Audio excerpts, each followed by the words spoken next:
Hello everyone, so my name is Alok Kumar Tripathi and I'm selected income tax inspector through CGL 17 batch with all India rank 17।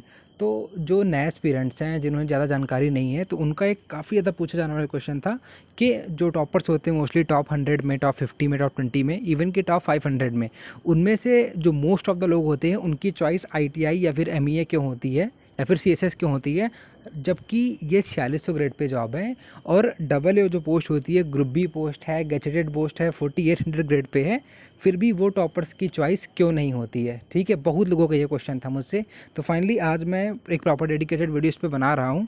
तो आइए शुरू करते हैं इस video को, but उससे पहले अगर आप चैनल पर न्यू हो तो कर लेना सब्सक्राइब एंड वीडियो को लाइक एंड शेयर भी कर देना। ठीक है, देखिए अगर हम बात करें कि लोग टॉपर्स हैं वो इसे क्यों नहीं लेते हैं, तो पहली बात, AA एक नॉर्मल पोस्ट नहीं है SSC की।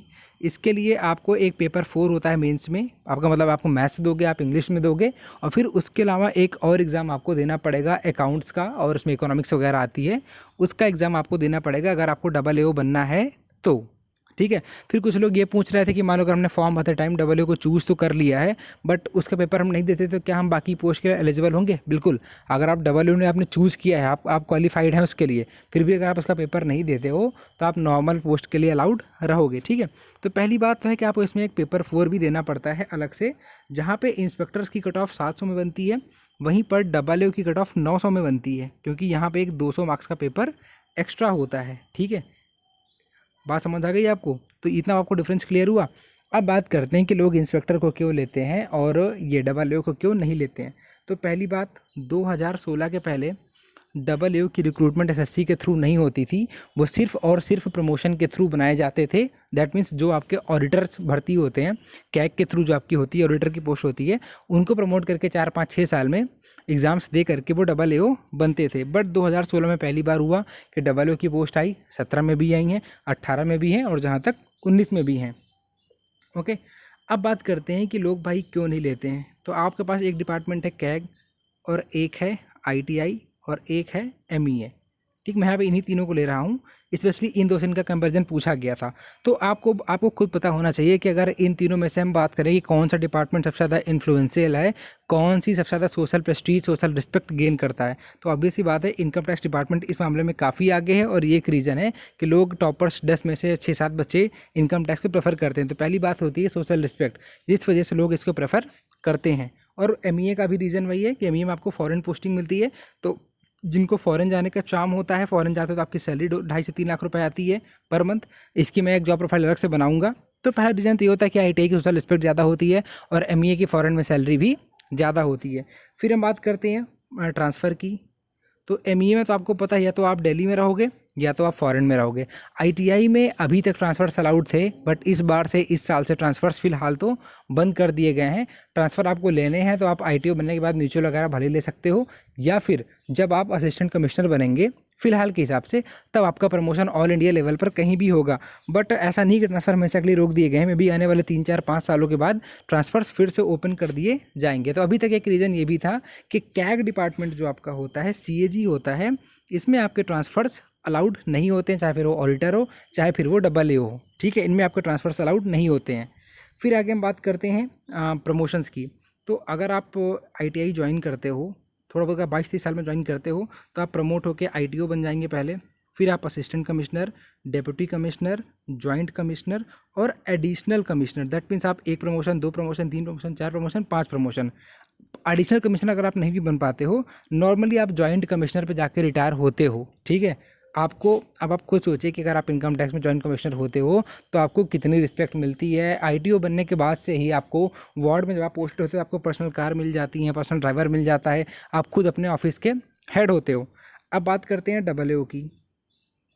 तो AA, पहली बात तो आपको पता है कि AA अगर आप कैग ऑफिस में हो तो ऑफिस के बाहर आपकी सोशल रिस्पेक्ट बहुत ही कम होती है। ऑफिस के बाहर लोग ज़्यादातर कैग डिपार्टमेंट को, AG डिपार्टमेंट को उतना ज़्यादा नहीं जानते जितना वो इनकम टैक्स को जानते हैं इन कंपैरिजन। ठीक है, पहली बात तो ये होती है। फिर अगर प्रमोशन की बात करते हैं, इसकी ग्रेड पे कितनी होती है? 4800। तो इसकी बेसिक सैलरी भी ज़्यादा होती है। प्लस इसमें एक अच्छी बात ये होती है कि जब आप ट्रैवलिंग करते हो तो ट्रैवलिंग में आपको इसमें एक्स्ट्रा अलाउंस भी मिलते हैं, जो कि ITI वगैरह में नहीं मिलते हैं।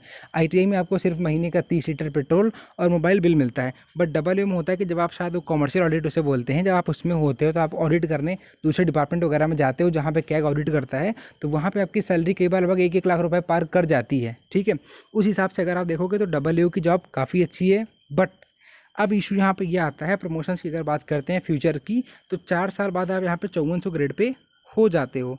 डबल AO के बाद आप प्रमोट होके बनते हो AO, और AO के बाद आप बनते हो सीनियर AO। फिलहाल जहाँ तक अभी सीनियर से बात होती है, वो जहाँ तक सीन बनाते हैं कि डबल AO बनने के बाद आप मुश्किल से 2 प्रमोशन ही ले पाओगे। आप प्रमोट होकर के, आपको पता है जैसे इनकम टैक्स में आप प्रमोट होकर IRS बनोगे, तो वैसे ही डबल AO में आप प्रमोट होकर IAAS बनते हो, Indian audit and account services. इसमें आप नहीं जा पाते हो फिलहाल के सीन से। जैसे जो लोगों से बात होती है कि आपको इतने प्रमोशन नहीं मिलेंगे, आपको 2 से ज़्यादा प्रमोशन मिलने बहुत ही मुश्किल है इस टाइम पे। आपको पता ऊपर वैकेंसियाँ कम होती जाती हैं। तो एक ये रीज़न है कि जो अगर आप फ्यूचर ग्रोथ की बात करते हो, फ्यूचर चार्म की बात करते हो, तो यही वो चीज़ है जहाँ पे कहीं ना कहीं ये डबल AO मात खा जाती है, और इस मामले में आपका इनकम टैक्स और ME दोनों ही आगे हो जाते हैं। अब ज़रा अगर बात कर लेते हैं हम ITI की, तो आपका जब पहला प्रमोशन होता है ITO में, तो आप ये मान लीजिए कि अगर आप वार्ड में पोस्टेड होते हो, तो वार्ड नॉर्मली छोटे ज़िलों में होता है, मैंने ITI का प्रोफाइल में कवर किया होता है। तो आप उस वार्ड के मालिक होते हो, आपके ऊपर भले कमिश्नर्स होते हैं, बट वार्ड में वो इंटरफेयर नहीं करते हैं। वार्ड के एक तरीके से सर्वा जो होता है, जो आप मालिक होता है उसको आप कह सकते हो, वो आप ही होते हो। आपके ज़िले में जो भी इनकम टैक्स के रिटर्न्स वगैरह होते हैं, जो भी आपको असेसमेंट होता है, नॉन असेसमेंट होता है, सब कुछ आप ही करते हो। ठीक है, तो ITO बनने के बाद जो लोग बताते हैं कि आपको बहुत ज़्यादा पावर आपके हाथों में फील होती है, वो आपको डबल AO में वो पावर, भले आप डबल AO कहने को आप गजेटेड ऑफिसर होगे, साइनिंग अथॉरिटी होगे, बट आप सोचिए कि आप वार्ड एक छोटे ज़िले के इनकम टैक्स ऑफिस होता है। अगर आपको जिला छोटा, आप जाके बार पता करिएगा कि वहाँ के ITO के पास कितनी पावर होती है। वो जिसके ऊपर चाहे असेसमेंट नोटिस उसे भेज सकता है, किसी भी तरीके से आप रिस्पेक्ट आपकी काफ़ी ज़्यादा होने वाली है उस ज़िले में। ठीक है, तो ये बात आपको समझ में आ गई कि क्यों लोग ITI को प्रेफर करते हैं, क्योंकि जो फ्यूचर चांसेस है, जो एक प्रमोशन के बाद सीन होता है, वो आप ये मान लीजिए कि एक प्रमोशन के बाद इनकम टैक्स बेस्ट पोस्ट है SSC CGL के थ्रू।